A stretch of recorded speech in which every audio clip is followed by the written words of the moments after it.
Friends, నమస్తే. Welcome back to my channel. అందరికీ అయితే వినాయక చవితి శుభాకాంక్షలు. వినాయక చవితి పూజ అయిపోయాక మా గణపతుడు అయితే ఇట్టున్నాడు. పసుపు గణపతి అయితే కనిపించలేదు. చూసారా ఎన్ని ఆకులు ఉన్నాయి, కలర్ఫుల్ బ్యూటిఫుల్. ఇంకా దీపాలు వెలిగించాం, అన్ని చేసే ప్రాసెస్ చేసాం. ఇక్కడైతే దేవుడు కనబెట్టిన పులిహార, విద్దు భోజనం, పప్పుల పాయసం, ఇంకా యాపిల్స్, ఫ్రూట్స్ అలాంటివి, ఇంకా ఇది కార్న్, ఇంకా గొడుగు వేసాం కానీ పడిపోయింది. అది ఎలక్కాయ. ఇంకా తాంబూలం కూడా ఉంది, తాంబూలం కనిపించట్లేదు. ఇప్పుడు నేనైతే వినాయక చవితి అని డ్రమ్ అయితే తెచ్చాను. లేక్స్ అయితే నీకు చూపిస్తాను. ఇదైతే ఎల్లో కలర్ది. ఇదైతే మేము 150 కొన్నాము. మెయిన్ రోడ్లో అయితే మాకు దొరికింది.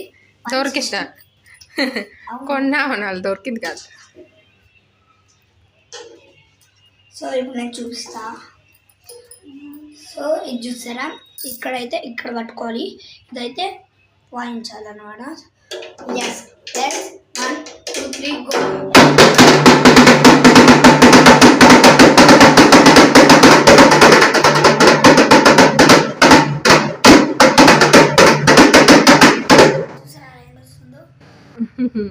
అందరికి వినాయక చవితి శుభాకాంక్షలు.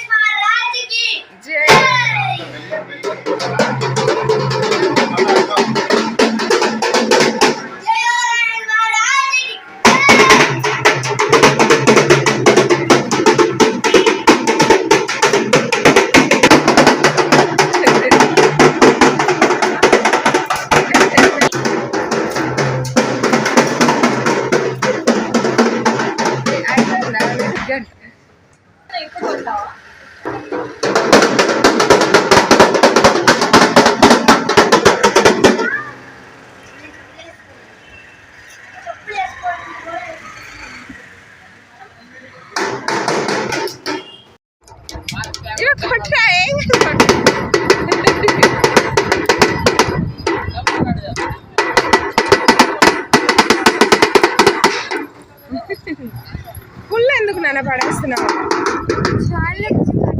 వినాయకుడి నిమజ్జనానికైతే మనం చెరువు దగ్గరకైతే వచ్చేసామన్నమాట. చెరువు అంతా కూడా నీట్గా క్లీన్ చేసి పెట్టారు నిమజ్జనం కోసమని. అలాగే ఓన్లీ వినాయకుడిని మాత్రమే నిమజ్జనం చేయండి. ఆకులు అలాంటివన్నీ ఇక్కడ పెట్టేసేయాలన్నమాట. ఒకరి దగ్గర పెట్టేసి అవన్నీ వాళ్ళ తర్వాత తీసుకెళ్తారు. చెరువులో మాత్రం వినాయకుడిని మనం నిమజ్జనం అయితే చేయాలి.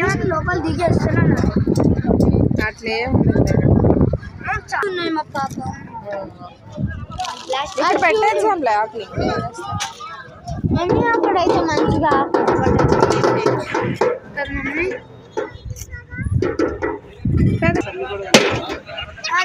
వినాయకుడి నిమజ్జనం అయితే అయిపోయింది. ఇంకా చెరువు చుట్టూ ఉండడానికి, అంటే వినాయకుడి నిమజ్జనం చేయడానికి వచ్చిన వాళ్ళు ఉండడానికి, అలాగే మామూలుగా రోడ్డు మీద వెళ్ళే వాళ్ళు ఉండడానికి కూడా కొద్దిసేపు అలా స్టే చేయడానికి ఇక్కడ మంచిగా ఏర్పాటు చేయడం జరిగింది. చుట్టూ కూడా చూడండి, ఇదంతా కూడా ప్రభుత్వంకి చెందిందే.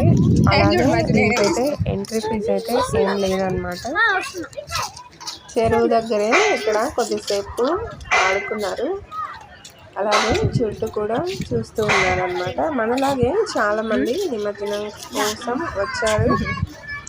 కొద్దిసేపు ఉండడానికి కూడా వచ్చిన వాళ్ళు చాలా మంది ఉన్నారు. మైతో అయితే అక్కడికి వెళ్ళిందనమాట. అందుకనే మనం ఫోటో కూడా తీసేసాం. ఇంకా ఇవా ఊరుకోడు కదా, ఇవా కూడా వెళ్ళాడు ఫోటో దిగడానికి.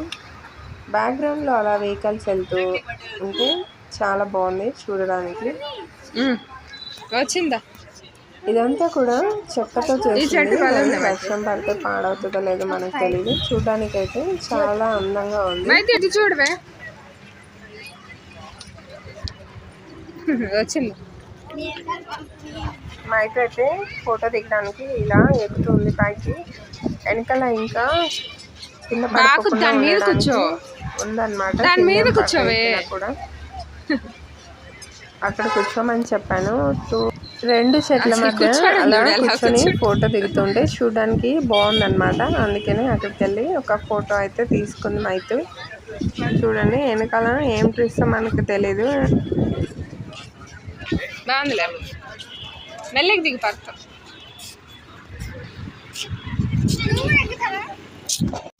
నిమజ్జనం కోసం చాలోటి క్రైన్స్ కూడా తెప్పించడం జరిగింది. ఎందుకంటే పెద్ద పెద్ద వినాయకుల్ని కూడా నిమజ్జనం చేయాలి కాబట్టి